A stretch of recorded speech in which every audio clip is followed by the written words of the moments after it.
With over 20 years of history, maps are a fundamental pillar of Counter-Strike. And in Counter-Strike 2, maps are getting a new look. But don't worry, you can still bring along your countless hours honing strategies and exploiting every corner and crevice. We took 3 approaches to improving maps while retaining their rich legacy. First, there are touchstone maps. Classic maps with solid foundations that players can use to evaluate gameplay changes from CSGO to Counter-Strike 2. These have improvements to lighting and character read, but otherwise haven't been changed. Next, we have upgrades. These are maps that use new Source 2 lighting, including a physically based rendering system that produces realistic materials, lighting, and reflections. And finally, overhauls.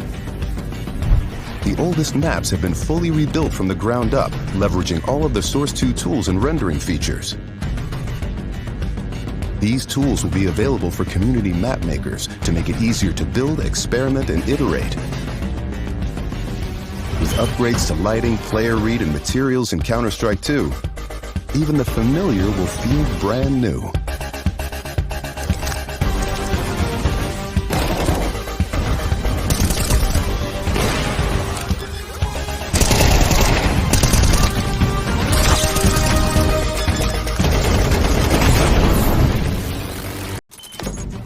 In a Counter-Strike match, information can mean the difference between success or failure.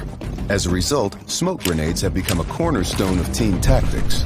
With Counter-Strike 2's new game engine, we've evolved smokes and made them dynamic. Smoke grenades now create volumetric 3D objects that live in the world.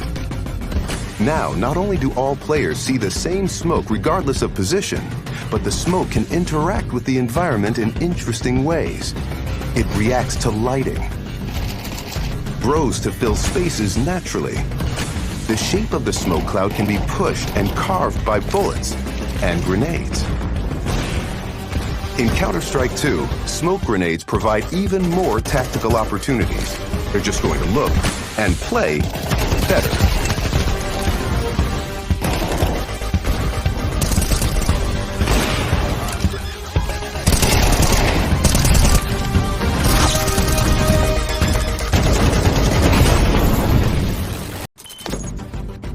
Counter-Strike is known for its visceral and satisfying gunplay. Now, firing a weapon looks pretty simple. You click your mouse, your character shoots, your target takes damage. But there's a lot more happening behind the scenes. In previous versions of Counter-Strike, the game only evaluated moving and shooting in discrete time intervals, or ticks, and time between those ticks didn't exist. For the most part, the experience was seamless. But sometimes those milliseconds between click and tick could be the difference between landing or missing your shot.